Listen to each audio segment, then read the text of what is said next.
Everyone, it's Ross, and in today's video I want to give you guys a little bit of an update.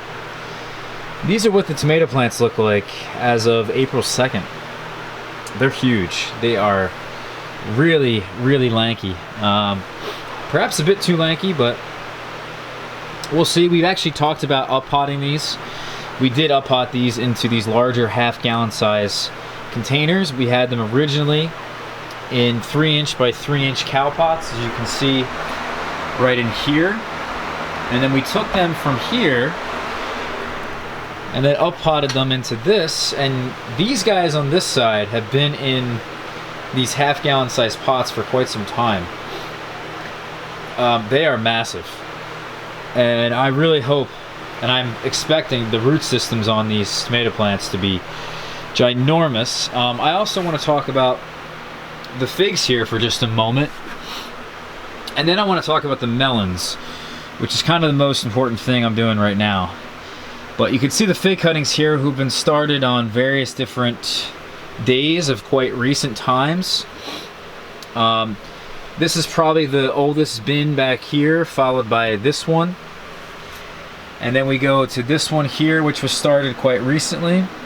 I would say this part of the bed, or this part of the bin is more much further away, but we have some in here that have just been started, as well as these down here have just been started.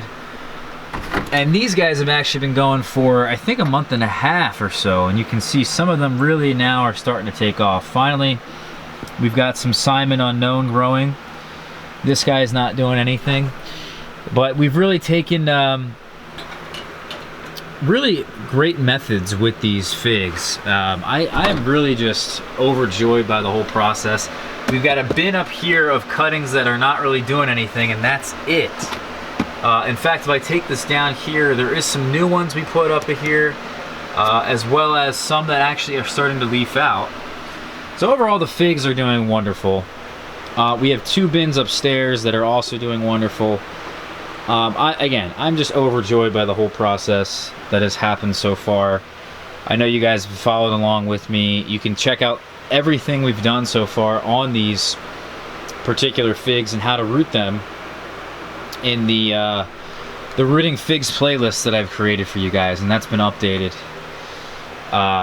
really quite frequently throughout this time. We're going to be taking these out of here about a month to a month and a half from now, hardening them off very slowly outside, just when I have some time. You know, I don't want to do everything at once. Certainly you can do this starting after your last frost, is take them out of here and harden them off. As for the tomatoes, I would just go into that video we did recently talking about up potting these. That talks about the whole plan that revolves around these tomato plants and why they're so lanky, why I have them in larger pots. Really excited for this season with my tomatoes. They are looking great.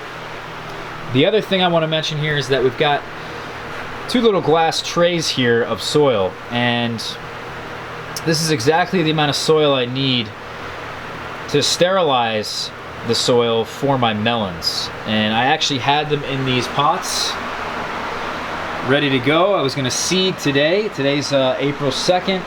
You want to seed these guys, your melons, roughly a month before your last frost. I think we'll probably get the melons in the ground sometime around May 15th. So we're doing this maybe about a month and 15 days before they're going to be in the ground, but we got to sterilize the soil is something I've realized. And I didn't do this with the tomatoes, and this is a big mistake, I think, potentially, coming into this upcoming season. I think this may be a huge regret, is that we used a lot of this soil here. All this soil you see here is from a bed, a raised bed that we had used last year. This isn't fresh soil from the bag, from the store. Even the stuff at the store may have some disease in it, but this particular soil, the bed, had something called Fusarium wilt. And a lot of my melons, and even some of my tomatoes, were showing pretty bad signs of Fusarium wilt and didn't actually end up doing much for me. The tomatoes, I think, are a bit more resistant. I may not have to worry about them. Even though they're in that soil, it may become a problem in the future. I don't know, maybe I'll get away with it. and the disease is not in this particular soil, I would hate to really start over after getting all this growth. But certainly with the melons that we're going to start here, many heirloom varieties, if they have Fusarium wilt, the season's completely over for them. There's just no chance. So what we're going to do here is I'm going to put this soil in the oven, and we're going to sterilize this. This is actually something that a lot of commercial melon growers do, is they sterilize that soil, put the oven on for about 200 degrees, and a certain amount of time. I forget the exact amount of time, I have to look it up, but I'll put that in the description. And essentially the soil will be completely rid of that disease, and then that gives us a really nice start to the season. And if for whatever reason this doesn't work, we end up getting lots of Fusarium wilt, which it could happen. You know, we have lots of varieties. We're now introducing these particular tomato plants that have that particular soil in it from the same bed as this. That area may have Fusarium wilt in it, and it may become a problem in the future. Now, if it does, the second line of defense is going to be grafting, and you have to get Fusarium wilt resistant rootstocks and graft onto those rootstocks every single year. So we'll see what happens, but that's just the little update here on the closet, on the figs, the tomatoes, and also on the melons.